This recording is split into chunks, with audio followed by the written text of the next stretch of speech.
Kamusta na nga po mga master? At sa ngayon ay atin ang ipagpapatuloy na gisahin ang Chapter 7 at Chapter 8 sa manhwa series ng Gachakuta. Kaya't atin na nga pong agarang umpisahan. Nagpatuloy sa paglakbay etong grupo ni na Engine hanggang sa marating nila ang isang partikular na lokasyon at matatagpuan ang isang maliit na lagusan na kung saan ay agaran nga nilang tinahak. Pagkalipas ng ilang sandali ay bumaba na ng sasakyan etong si Boy Payong, Boy Baston at si Ryu. Habang naiwan pa sa loob nito, etong tulalang si Rudo, na agad ding ipinagbigay alam sa kanya na sila ay kasalukuyang nakarating na sa mismong headquarters ng mga janitors. Pagpasok nga nila sa gusali, ay agaran silang binati nitong babaeng nakaupo sa reception area. Naunang tumuloy na nga etong sina Zanka at Ryu sa loob ng headquarters, habang naiwang kasama ng binata etong si Engine. Ipinakilala nga sa kanya etong babae na nagngangalang Semoy, na gamit nga lamang ang isang tinidor ay madali lamang niyang napaslang ang dalawang langaw na palipad-lipad sa kanilang kinaroroonan. Paglalahad pa nga nitong babae na naikwento na siya nitong si Engine sa kanya kung saan ito natagpuan at maging ang tungkol sa klase ng abilidad niyang tinataglay. Subalit mas dinanais nga raw niyang masilayan ng personal ang klase ng kapangyarihan mayroon etong binata. Ipinaliwanag nga nitong si Boy Payong na ang jinki nitong si Semoy ay ang kanyang mismong salamin na nagagawang makita ang klase ng abilidad mayroon ng isang tao. Kaniyang ginamit nga ito sa binata na naglalayong makumpirma ang naging kwento nitong si Engine. Subalit nabigla nga siya noong kanyang masilayan ang kakaibang bagay sa pagkatao nitong si Rudo. Naguluhan naman etong binata sa klase ng gulat na ekspresyon ng pagmumuka mayroon etong babae. Doy agad na pinakalma nito ang sarili at ipinaliwanag nga ni Semoy na nagtataglay siya ng malakas na pangangatawan. Maging ang ugnayan ni Rudo sa kanyang jinki ay maayos na. Tanging kinakailangan na lamang nitong binata na sanayin pa ang paggamit ng kanyang kapangyarihan upang mas maging epektibo.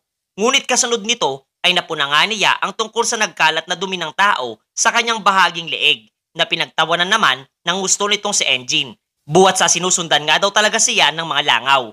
Magpapaalam na nga sana sa kanila etong si Semoy. Ngunit pasimple namang kinuha nitong babae ang atensyon ni Engine na agarang naunawaan ang nais itong ipabatid sa kanya.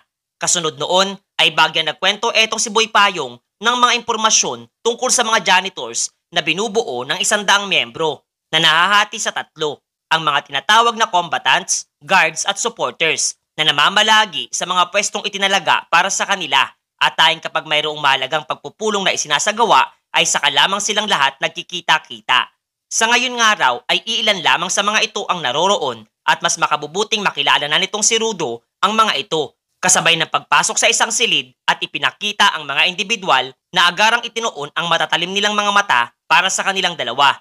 Kung kaya't muli na nga lamang isinara nitong si Engine ang pinto nito at nagpasyang saka na lamang nila ito isasagawa at sa ngayon ay kanila na munang tatahakin ang silid nang tumatayong kanilang boss.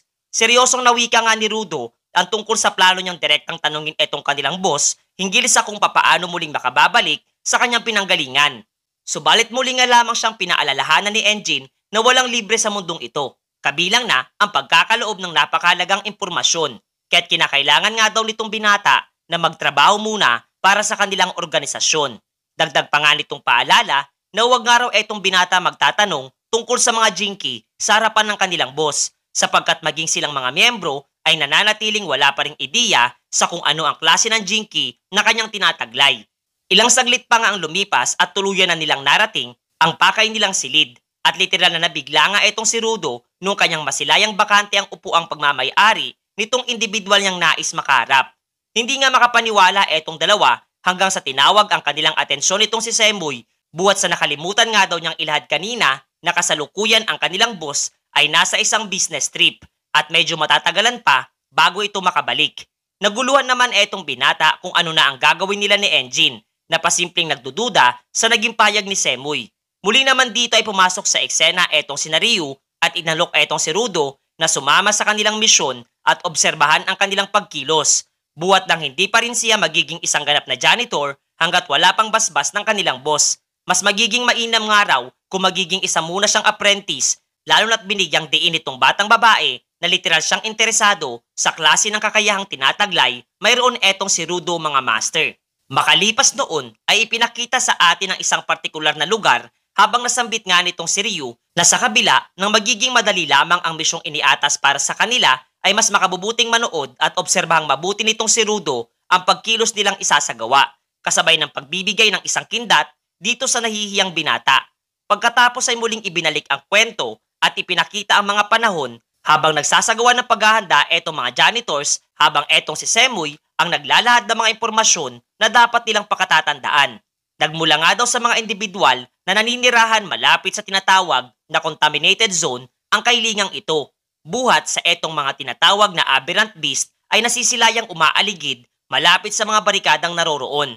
Hindi naman maunawaan nitong si Rudo ang mga nasabing impormasyon sapagkat ang lugar ngang iyon ay tinatawag nitong si NG na dump site upang mas mapadali sanang maunawaan ni Rudo na nagdulot lamang ng di pagkakaunawaan sa ngayon.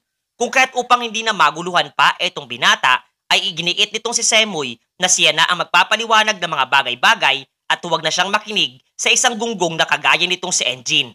Ayon pa nga sa babae na nahahati sa 3 dibisyon ang lugar nila sa kasalukuyan. Ang safe zone na kanilang malayang natitirhan, ang contamination zone kung saan itinatapon ang mga basura at naninirahan ang mga aberrant beast, at ang panghuli ay ang tinatawag na forbidden zone. Literal na napakalakas nga raw ng mga halimaw na naninirahan doon at kasalukuyang 6 na ganitong lokasyon ang kanilang natutukoy. Maswerte na nga lamang daw etong si Rudo at nakaligtas siya buhat sa naroroon etong si Engine na hindi nga maunawaan ni Semoy kung bakit naroroon. Naayon naman dito kay Boy Payong na tanging pumunta lamang siya sana sa nasabing forbidden zone upang magmasid. Nag-abot nga din etong babae ng maskara upang dagdag proteksyon mula sa nakakalasong hangin na mayroon ang isang contaminated zone para dito kay Rudo. Napansin nga nitong binata na kahit sa ang sulok niya ibaling ang kanyang paningin ay tanging mga basura lamang ang kanyang nakikita at nauunawaan ng tuluyan ang kalagayan ng mga taong namumuhay sa abyss na minsang naging palaisipan para sa kanya noong siya ay namumuhay pa sa langit. Subalit sa kabila ng kalungkutan niyang nadarama para sa mga taong namumuhay doon ay kasabay naman siyang nakadama ng kasiyahan na subukang kumpunihin ang mga bagay na maaari pang mapakinabangan na dati niyang gawain sa nakaraan mga master. Natanong nga rin niya etong si Ryu kung sino ang iba pa nilang makasamahan. Na ayon pa sa dalaga, na kapwang mga ito ay janitors din na nabibilang sa hanay ng mga supporters. Nagpakilala nga ang isa sa kanila sa binata at ninais na makipagkamayan. Subalit nung pumayag nga etong binata, ay lubos niyang di inaasahan ang lakas ng kamay nitong tinataglay na kapwa nga ikinabigla din itong maisagawa para dito sa nasaktang si Rudo. Pagmamayabang pa nga nitong si Ryu, nagamit ang lakas nga raw na tinataglay nitong kanilang makasamahan ay madali lamang niyang nawawasak ang armor na tinataglay ng mga aberrant beast. Bagya namang nahihiya etong binata sapagkat di siya nakasisiguro kung magagawa niyang makatulong sa pagkilos na kanilang isasagawa sa ngayon hanggang sa maya-maya ay namataan na ng isa pa nilang kasamahan ang paparating na mga aberrant beast mula sa di kalayuan. Dahan-dahan nga ang mga ito ay nagsipaglabasan mula sa madidilim na bahagi ng mga kakaibang puno na labis na ikinabahalang masilayan nitong ating pangunahing tauhan. Natanong nga niya etong si Ryu sapagkat mukhang hindi nga raw ito ganun kadali lamang na misyon. Subalit pinabulaanan lamang ito ng dalaga sapagkat kahit nga raw suwagin pa ng mga ito ang mga barikadang nasa kanilang harapan ay hindi rin ito gagana. Namangha naman etong binata sa kanyang nasisilayan sapagkat naiiba nga raw ang mga ito kumpara sa klase ng mga aberrant beast na una niyang nakasagupa. Hanggang ilang sandali pang lumipas at nakarinig sila ng isang kakaibang tunog na kapwa nagmumula sa kabundukan kasabay ng tuluyang pagpapakita ng mga dihamak na mas malalaking aberrant beast na talagang nagbigay ng takot para kay Rudo. Ngunit nananatili pa rin di man lamang kakikitaan ng anumang pagkabahala etong si Ryu kahit na ipinapaliwanag nitong binata na dihamak na mas malalakas ng araw ang mga iyon at talagang magagawang magdulot ng pinsala sa harang na nagbibigay ng proteksyon para sa kanila. Pinakalma nga lamang siya ni Ryu sapagkat ang ganitong klase ng mga halimaw nga raw ay nananatiling naaakma para sa pagsasanay ng mga bagong miyembro. Madali nga lamang daw nila itong matatapos na gawain na hindi naman magawang paniwalaan itong binata ang klase ng tinataglay na pag-iisip mayroon etong dalaga. Paglalahad pa nga nito sa kanya nang mapabilang sa kanilang propesyon at pagpasok nga raw sa ganitong klase ng trabaho ay napakahalaga para sa isang janitor ang pagkakaroon ng simpleng klase ng pag-iisip na talagang ikinabiglang marinig nitong si Rudo. Naalala nga rin niya etong katangian ni Engine na katulad nitong dalaga at mukhang araw kinakailangan niyang matutunan ang magtaglay ng ganong klase ng pag-iisip hanggang sa ang kanilang pag-uusap ay napahinto buhat nang lumabas nga ang isang dambuhalang aberrant beast sa kanilang harapan. Gulat na gulat etong si Rudo habang pilit na pinapakalma ang sarili at iginigiit na ayos lamang ang lahat. Ngunit nung kanyang ibaling ang atensyon dito kay Ryu, ay iba na nga ang mapipinta sa kanyang pagmumuka na bagyang naiinis. Nagsimula na nga siyang kumilos habang nasambit na hindi na ito ang klase ng mga halimaw na maaaring magamit para sa pag-oobserba nitong si Rudo. Subalit para sa kanya, ang makaharap ang isang malakas na kalaban ay labis na nagbibigay sa kanya ng gana upang makipaglaban. Habang nananatiling tulala lamang sa isang tabi, etong binata at nasambit na ayos lamang ang lahat mga master.